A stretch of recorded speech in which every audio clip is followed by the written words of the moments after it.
അയ്യോ, ഇതെന്ത് പറ്റിയടാ? അഴിമതി വീരനും കുടില ബുദ്ധിശാലിയുമായ ഒരു മൂരാച്ചി മന്ത്രിക്കെതിരെ ശബ്ദമുയർത്തിയതിനും അങ്ങേരുടെ കോലം കത്തിച്ചതിനും പോലീസ് തന്ന സമ്മാനാണിത്. ഏത് മന്ത്രി? നമ്മുടെ വിദ്യാഭ്യാസ മന്ത്രി ഇല്ലേ അമ്മ? അത് നിന്റെ അച്ഛനല്ലേ? ഞാനത് നിഷേധിക്കുന്നില്ല. കാശ് കൊടുത്ത് ഇടിപ്പിച്ച പോലെ പോയി. എന്നാ ഐഡിയത്? അയ്യോ ഏട്ടാ, ഇത് എന്ത് പറ്റി? ഒന്നുമില്ല മോളെ, ഒന്നും. അയ്യോ, നന്നായിട്ട് കിട്ടിയ ലക്ഷണം ഉണ്ടല്ലോ. വിഷമിക്കണ്ട. ലാത്തിയുടെ ചൂടറിഞ്ഞ തുണക്കുട്ടന്മാർ രാഷ്ട്രീയത്തിലേറെ ശോഭിക്കും. എതിരാളികളെ ലാത്തി കൊണ്ട് അടിച്ചൊതുക്കിയും ചിലർ രാഷ്ട്രീയത്തിൽ വല്ലാതെ ശോഭിക്കുന്നുണ്ട്. പക്ഷെ അതൊന്നും അത്ര ശാശ്വതമല്ല. Every dog has a day. ഞാൻ മകനെയാണ് ഉദ്ദേശിച്ചത്. നീ ഇരിക്കെ, ഞാൻ വിളമ്പാ. ഓ, എനിക്ക് വേണ്ടമ്മ. ഇത് VIP-കളുടെ ടേബിൾ അല്ലേ. ഇവിടെ ഇരുന്ന് കഴിച്ചാൽ അങ്ങോട്ട് ഇറങ്ങില്ല. എനിക്കുള്ള വിഹിതം ഞാൻ അടുക്കള പോയി കഴിച്ചോളാം. ജീവിതകാലം മുഴുവൻ നിനക്ക് അടുക്കളയിൽ കിടന്ന് ഇറങ്ങാനാ യോഗം. ഓ, എനിക്കത് മതി. എന്തായാലും ഞാൻ നിങ്ങളുടെ ഗ്രൂപ്പ് ഓഫീസിന്റെ തിന്നാലല്ലോ വന്ന് നിറങ്ങണത്. എന്നെയും എന്റെ ഗ്രൂപ്പിനെയും പരസ്യമായിട്ട് അവമാനിക്കുന്നവനെന്തിനാ ഞാൻ കഷ്ടപ്പെട്ടുണ്ടാക്കണ എന്റെ വീതം കഴിക്കാൻ ഇങ്ങോട്ട് കെട്ടിയെടുക്കണത്? മക്കള് കഴിക്കുന്നതിന്റെ കണക്ക് പറയാ. ഞാൻ പറയൂടി, രാവിലെ ഇറങ്ങുമല്ലോ കഞ്ഞിമുക്കിയ ഡ്രസ് ഇട്ടുണ്ട്, അതിനും വേണം എന്റെ ചക്രം. അതെ, എല്ലാം സർക്കാരിനെ വെട്ടിച്ചുണ്ടാക്കുന്നല്ലേ. സർക്കാരിന്റെ കാശ് എന്ന് പറയുന്നത് ജനങ്ങളുടെ കാശാ. അതിലെനിക്കും അവകാശമുണ്ട്. നീ അടുക്കളയിലേക്ക് പോയി ഭക്ഷണം കഴിക്കും. ഉപദേശിക്കുകയാണെന്ന് കരുതരുത്. ജീവിതത്തിന് ഒരു ലക്ഷ്യമൊക്കെ ഉണ്ടാവും. എന്നിട്ട് ആ ലക്ഷ്യത്തിന് വേണ്ടി പരിശ്രമിക്കണം. നല്ല ഉപദേശം. ഇരിക്കുന്ന ആളോട് ചെന്ന് പറയും. പോത്തിനോടാണോ വേദം ഓതുന്നത്? ഞാൻ ഇതുദ്ദേശിച്ചത് മകനെയാ. അച്ഛനെ ഉദ്ദേശിച്ചാലും വലിയ കുഴപ്പമൊന്നുമില്ല. നിങ്ങളൊന്നും മിണ്ടാതിരിക്കെ. അച്ഛൻ അവന് വഴക്ക് പറയുന്നതിൽ എന്താ തെറ്റ്? അവന് ഞങ്ങളുടെ കൂടെ നിന്നൂടെ? എവിടെ നിൽക്കാനാ? എനിക്കെതിരെ ആഞ്ഞടിക്കാനാ മുഖ്യനവനെ കരുവാക്കിയിരിക്കുക. ഞാൻ നിഷേധിക്കുന്നു. ഇവൻ എന്റെ മോൻ തന്നെയാണോ അതോ മുഖ്യറ്റം? ആ ചോദ്യം ലക്ഷ്മി തീറ്റ കഴിഞ്ഞ് ഇറങ്ങി പോടുന്ന.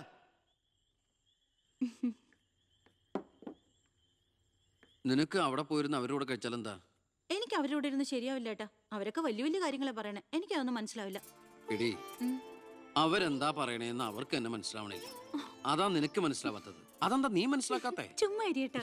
നിന്റെ ഈ വൃത്തിയുടെ സ്വഭാവം കാരണം ഞങ്ങളുടെയൊക്കെ കുട്ടികളെ ഊട്ടി നിർത്തി പഠിപ്പിക്കുന്നത്, നിന്നെ മാതൃകയാക്കി നശിക്കാതിരിക്കാൻ. അതേതായാലും നന്നായി. അവരെന്നെ കണ്ട് പഠിക്കുന്നതിനേക്കാൾ കുഴപ്പാ അവരവരുടെ അച്ഛനെയും അപ്പൂപ്പനെയും കണ്ട് പഠിക്കുന്നത്. ഓ, ഈനാമ്പച്ചിക്ക് മരപ്പെട്ടി കൂട്ട്. ഏയ്, എന്റെ മൂത്തളീനെ മരപ്പെട്ടി വിളിച്ചാണ്ടല്ലോ. ഓ, തുടങ്ങിയ പിന്നെ തമ്മി കണ്ട കീരിയും പാമ്പോ. നിനക്കിത് എന്തിന്റെ കേടാടാ? എപ്പോ നോക്കിയാലും കൂടപ്പറപ്പുകളുമായിട്ട്. അത് പോട്ടെ, അച്ഛനെതിരെ നീ. അമ്മേ, ഞാൻ അച്ഛനെതിരല്ല. അച്ഛന്റെ നയങ്ങളോടാണ് എതിർപ്പ്. അച്ഛന്റെ രാഷ്ട്രീയ നേട്ടങ്ങൾക്ക് വേണ്ടി അച്ഛൻ കാട്ടിക്കൂട്ടുന്ന നെറുകേടുകൾക്കെതിരെ ഞാൻ അറിയാതെ ചോദിച്ചു പോവുകയാണ്. ചോദിച്ചു പോണ്ട, അവിടെ ഇരുന്ന് കഴിക്കേ. പറഞ്ഞ പോലെ കഴിച്ചിട്ട് പോവാം. എടാ, നിന്റെ അച്ഛൻ എത്ര നെറുകേട് കാണിച്ചാലും അങ്ങേര് കഷ്ടപ്പെട്ടുണ്ടാക്കണതല്ലേ നീ ഇപ്പൊ കഴിക്കണത്? അത് മാത്രം പറയരുത് അമ്മേ.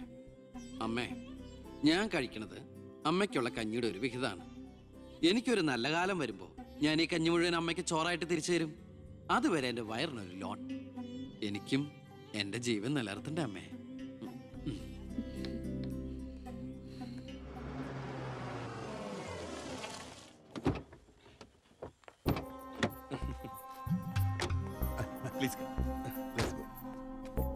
ഇത് അനിൽ മുഖർജി, നമ്മുടെ പെപ്കോ കോള കമ്പനിയുടെ CEO.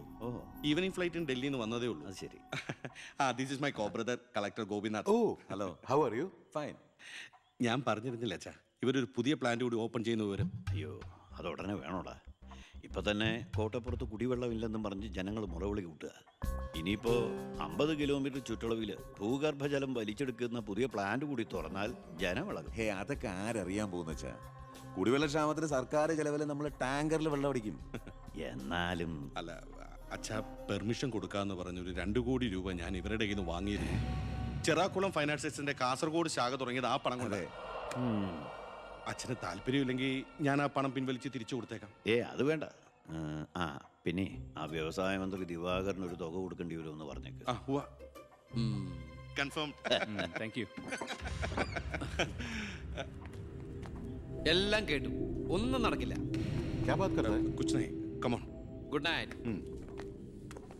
അല്ല, അതെ, നാളെ ഒരു വഴിതടൽ സമരമുണ്ട് KK റോഡില്. ബഹുമാനപ്പെട്ട മന്ത്രി അച്ഛൻ അതുവഴിയൊന്നും വന്നേക്കരുത്. പിന്നെ മന്ത്രിയുടെ കാറ് മകൻ തടഞ്ഞു എന്നും പറഞ്ഞ് രാത്രി ഉണ്ണാൻ വന്നിരിക്കുമ്പോ എന്റെ കഞ്ഞിൽ പാച്ചിടാൻ വന്നിട്ടുണ്ടല്ലോ. കഞ്ഞി കുടിച്ചിട്ടേ പോകുള്ളൂ. കേന്ദ്ര സർക്കാരിനെ എതിർക്കാൻ വേണ്ടി മാത്രം പെട്രോൾ വില വർധനയ്ക്കെതിരെ സമരം ചെയ്യുന്ന മറ്റ് സംഘടനകളും ഒന്ന് ഓർക്കണം.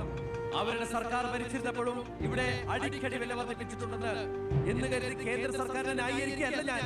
നമുക്കെല്ലാവർക്കും അറിയാം, പെട്രോളിന് വില കൂടുമ്പോൾ ഇവിടെ ഉപ്പ് തൊട്ട് കർപ്പൂരം വരെയുള്ള സാധനങ്ങൾക്ക് അമിതമായ വില കൂടുമെന്ന് ഓട്ടോ ചാർജ് വർധന, ബസ് ചാർജ് വർധന, ഇതൊന്നും ഇവിടുത്തെ സാധാരണ ജനങ്ങൾക്ക് താങ്ങാൻ കഴിയില്ല.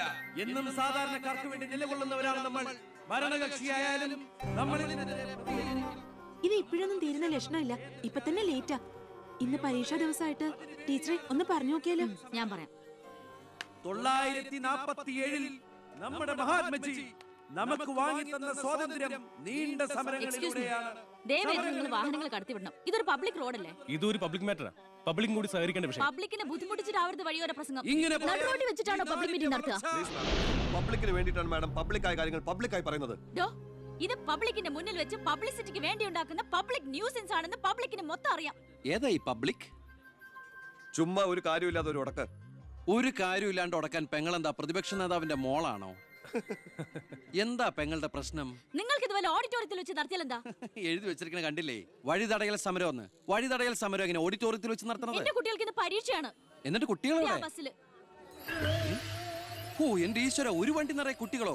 അല്ല, അപ്പൊ കുട്ടികളുടെ അച്ഛൻ എന്താ പണി? ഇതൊക്കെ തന്നെയായിരിക്കും. അല്ലാതെന്താ? ചുമ്മാരിടാ. നാം ഒന്ന് നമുക്കൊന്നെന്ന് ഗവൺമെന്റ് പരസ്യം ചെയ്യുന്ന ഈ കേരള സംസ്ഥാനത്ത് ഒരു വണ്ടി നിറയെ കുട്ടികളുമായി വന്നിരിക്കുന്ന ഒരമ്മ നമുക്കിത് വാർത്തയാക്കണം. അതെന്റെ സ്കൂളിലെ കുട്ടികളാ. അശ്വ, അത് ഞാൻ അറിഞ്ഞില്ലട്ടാ. കൊച്ചുകുട്ടികളുടെ ഭാവി തകർത്തിട്ടാവരുത് നാട് നന്നാക്കല്. പെങ്ങൾ ഇപ്പൊ പറഞ്ഞത് ന്യായം. ഇന്നത്തെ കുട്ടികളാണ് നാളത്തെ പൗരന്മാർ. അവരാണ് ഇന്ത്യയെ നയിക്കേണ്ടവർ. ആ പൗരന്മാർക്ക് വേണ്ടി ആ വണ്ടി ഒന്നായിട്ട് കടത്തി വിടറാ. പെങ്ങളോട് പൊക്കോളൂ. അപ്പോൾ ഞാൻ പറഞ്ഞു നിർത്തിയ ഇതുപോലുള്ള സമരങ്ങൾക്ക് ജനപിന്തുണയുണ്ടാവണം. ഒറ്റക്കെട്ടായിട്ട് നിന്ന് പോരാടണം. പ്രിയപ്പെട്ട നാട്ടുകാരെ, ഞാൻ പറയുകയാണ്, ഞാൻ ചോദിച്ചു പോവുകയാണ്. പ്രിയപ്പെട്ട നാട്ടുകാരെ, ഞാൻ പറയുകയാണ്, ശ്രീമതി ഇന്ദിരാഗാന്ധി ഇവിടത്തെ പ്രധാനമന്ത്രി ആയിരുന്നപ്പോൾ ഇവിടെ എന്തിന്റെ കുറവുണ്ടായിരുന്നു? ഞാൻ ചോദിക്കുകയാണ്.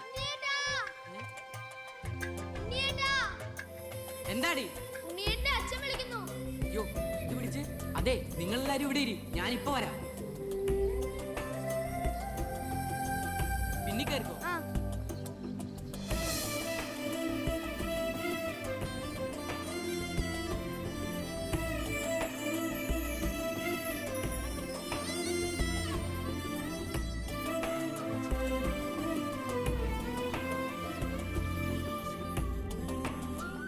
മോളെ, ഇതൂടെ ഒന്ന് കഴുകി വെച്ചേരെ. ശരി.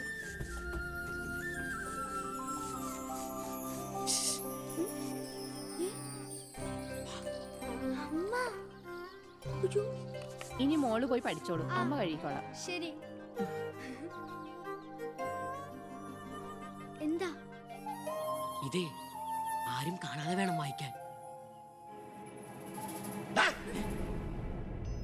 ആളാകെ 1.5 ചാണയുള്ളൂ. ഇപ്പോഴേ വളഞ്ഞ കാന്താരിയ. അതുകൊണ്ടല്ലേ അവൻ കൊടുത്ത കത്ത് മേടിച്ച്. ദേവകമേ, കുട്ടികളായതുകൊണ്ട് ഞാൻ ക്ഷമിച്ചു. ഇനി വളരുമ്പോഴും അവര് ബന്ധം തുറന്നാ കുഴപ്പാ. നമ്മളായിട്ട് അതിന് സാഹചര്യം ഉണ്ടാക്കണ്ട. അതുകൊണ്ട് ദേവകമ്മ ഇവിടുന്ന് പൊക്കോളൂ. ലക്ഷ്മി ഒന്നും പറയണ്ട.